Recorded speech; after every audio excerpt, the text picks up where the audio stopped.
Hello everyone, I am Jyoti Jha and welcome to NCERT the mind. तो आज हम लोग पढ़ेंगे एनसीईआरटी क्लास 8 हिंदी दुर्वा चैप्टर 7 ऊँट किसान ओ। तो चलिए पढ़ना स्टार्ट करते हैं। आज मैं आपको इसके प्रश्न उत्तर बताऊंगी। तो सबसे पहले हम लोग शब्दार्थ देख लेते हैं, ठीक है। तो शब्दार्थ जानना बहुत ही ज़रूरी होता है क्योंकि एग्ज़ाम में भी बहुत ज़्यादा पूछे जाते हैं। शब्दों के अर्थ जानना हमें भी ज़रूरी होता है, ठीक है।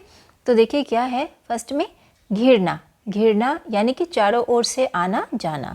तनिक थोड़ा सा, संदेशा, समाचार या खबर। पुरवाई पूर्व की ओर से चलने वाली हवा, जिसे हम लोग पुरवाई कहते हैं या पूर्वा हवा भी बोलते हैं, ठीक है। शीतल, शीतल यानी कि ठंडी। परदेसी दूसरे देश में रहने वाला। पाहुन यानी कि मेहमान या अतिथि। जलधर पानी से भरे बादल। फुहार, फुहार यानी कि बौछार, नन्ही नन्ही बूंदें। शीत यानी सफ़ेद। ओढ़ना, ओढ़ना यानी कि ढांपना, ढांपना या ढकना, किसी ढकने, इसमें होगा ढकना, ठीक है। ढकना किसी कपड़े आदि से बदन ढकना। पताका यानी कि झंडा, ठीक है। इसके बाद है आँख मिचौनी। आँख मिचौनी एक पल दिखना और छिप जाना यानी कि लुका छुपी का खेल। गरज बादलों की जोरदार ध्वनि, उसे हम लोग बोलते हैं गरज। उसके बाद है यहाँ पर कविता से। तो कविता से अब हम लोग देखते हैं कि क्या प्रश्न है। नीचे लिखी पंक्तियाँ पढ़ो, आपस में चर्चा करके इसके नीचे दिए गए प्रश्नों के उत्तर दो। तो देखिए प्रश्न है कि तेरे हरे भरे सावन के साथी ये आए हैं।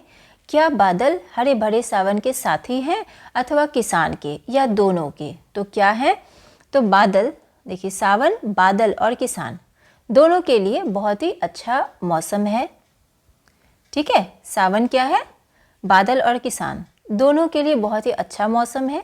किसान के हरे भरे खेत लहलहाते हैं और बादलों से मौसम और भी सुहाना हो जाता है।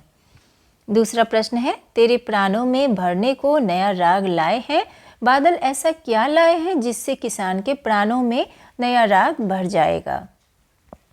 तो देखिए उत्तर है कि बादलों के गरज कर बरसने से चारों तरफ हरियाली छा जाती है, धरती की प्यास बुझ जाती है, किसान के खेती भी लहलहाने लगते हैं और वह भी खुशी से झूमने लगता है। इसलिए कवि ने बादलों के प्राणों में नया राग भरने की संज्ञा दी है। उसके बाद है, यह संदेशा लेकर आई सरस मधुर शीतल पुरवाई। पुरवाई किसान के लिए क्या संदेश लेकर आई होगी?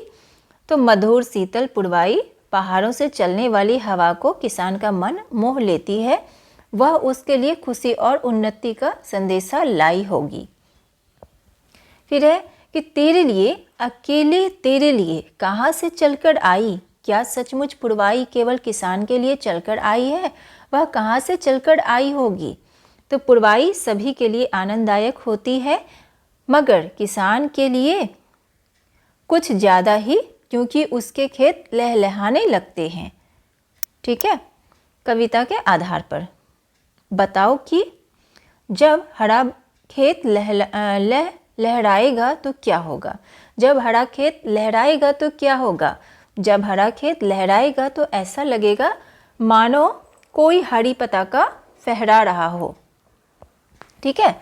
उसके बाद है, बादलों के घिर आने पर कवि किसान को उठने के लिए क्यों कहता है? तो बादलों के घिर आने पर कवि किसान को उठने के लिए इसलिए कहता है क्योंकि बादल उसके खेतों में पानी देने के लिए आए हुए हैं, ठीक है। उसके बाद रूप बदलकर बादल किसान के कौन से सपनों को साकार करेगा? कौन से सपनों को साकार करेगा? तो रूप बदलकर बादल किसान को लहलहाते खेत और खुशहाली देगा तथा उसके सपनों को साकार करेगा। छिपा है कौन? अब देखिए, हरा खेत जब लहराएगा, हरी पताका फहराएगा, छिपा हुआ बादल तब उसमें रूप बदलकर मुस्कुराएगा। कविता में हम पाते हैं कि सावन की हरियाली बादलों के कारण ही हुई है, इसीलिए कवि को उस हरियाली में मुस्कुराते बादल ही दिखाई देते हैं। बताओ कवि को इन सब में कौन दिखाई दे सकता है? तो देखिए, गर्म हवा में लू के थपेरे, जला देने वाली भयंकर गर्मी, मगर सागर में उठती ऊंची ऊंची लहरें, भयंकर तूफान, सुगंध फैलाता हुआ फूल, चारों ओर फैली खुशबू, चैन की नींद सोती हुई बालिका, निश्चिंत बालिका। ठीक है। किस्म किस्म की खेती। ठीक है। आजकल पुराने ज़माने की अपेक्षा किसान बहुत अधिक चीज़ों की खेती करने लगे हैं। खेती का स्वरूप बहुत विशाल हो गया है। पता करो कि आजकल भारत के लोग किन किन चीज़ों की खेती करते हैं। अपने साथियों के साथ मिलकर एक सूची तैयार करो। तो देखिए, विद्यार्थी दूसरे छात्रों के साथ मिलकर पता करें कि आजकल भारत के लोग किन किन चीज़ों की खेती करते हैं तथा उसकी एक सूची तैयार करें। तो ये आपको खुद ही तैयार करना पड़ेगा। आप लोग आपस में मिलके इसके बारे में जानकारी इकट्ठा करें। ठीक है। मातृभाषा की कविता। अपनी मातृभाषा में किसान पर लिखी गई कविता को अपने मित्रों व शिक्षक को सुनाओ। तो छात्र अपने विवेक का इस्तेमाल करते हुए किसान पर अपनी मातृभाषा में कविता की रचना करें तथा अपने मित्रों एवं शिक्षकों को सुनाएं। ठीक है। तो इसे अपनी मातृभाषा में किसान पे कविता लिखना है और इससे शिक्षक को सुनाना है। तो ये आप खुद ही बनाएंगे। खेल खेल में। छिपे खेत में आँख मिचौनी सी करते आए हैं। तुम जानते हो कि आँख मिचौनी एक खेल है जिसमें एक खिलाड़ी आंखें बंद कर लेता है और बाकी खिलाड़ी छिप जाते हैं। तुम भी अपने आसपास खेले जाने वाले ऐसे ही कुछ खेलों के नाम लिखो। यह भी बताओ कि इन खेलों को कैसे खेलते हैं। ठीक है। तो छात्र अपने यहाँ खेले जाने वाले खेलों की सूची बनाएं तथा इन खेलों के खेलने के तरीकों के बारे में भी बताएं। तो ये आपको खुद ही बनाना होगा। गरजना बरसना। देखिए, उड़ने वाले काले जलधर नाच नाच कर गरज गरज कर ओढ़ फुहारों की शीत चादर देख उतरते हैं। धरती पर बादल गरज गरज कर धरती पर बरसते हैं। परंतु इसके बिल्कुल उलट एक मुहावरा है, जो गरजते हैं वे बरसते नहीं। कक्षा में 5-5 बच्चों के समूह बनाकर चर्चा करो कि दोनों बातों में से कौन सी बात अधिक सही है। अपने उत्तर का कारण भी बताओ। चर्चा के बाद प्रत्येक समूह का एक प्रतिनिधि पूरी कक्षा को अपने समूह के विचार बताएगा। तो अध्यापक कक्षा के बच्चों के समूह बनाकर ऊपर दिए गए तथ्यों पर चर्चा कराएं तथा निर्णय करें कि कौन सा समूह अधिक सही तथ्य बता रहा है। तो ये अध्यापक बनवाएंगे आपसे। ठीक है। मुहावरे। वर्षा से जुड़े या वर्षा के बारे में कुछ और मुहावरे खोजो, उनका प्रयोग करते हुए एक एक वाक्य बनाओ। ठीक है। तो देखिए, वर्षा जब कृषि सुखाने फसल सूख जाने के बाद वर्षा का कोई महत्व नहीं होता। जब रामों की फसल बिना पानी के सूख गई, उसके बाद वर्षा हुई। किसी ने ठीक ही कहा है कि वर्षा जब कृषि सुखाने, आसमान टूट पड़ना। उसके पिता की मृत्यु के बाद तो जैसे सुरेश पर दुखों का आसमान टूट पड़ा। तनिक। तो काले बादल तनिक देख लो। तुम भी अपने ढंग से तनिक शब्द का इस्तेमाल करते हुए 5 वाक्य बनाओ। तो देखिए, क्या क्या वाक्य बना सकते हैं। तनिक धीरे चलो, तनिक उधर सरको, तनिक धैर्य से काम लो, तनिक घूम के आते हैं, तनिक इधर देखो।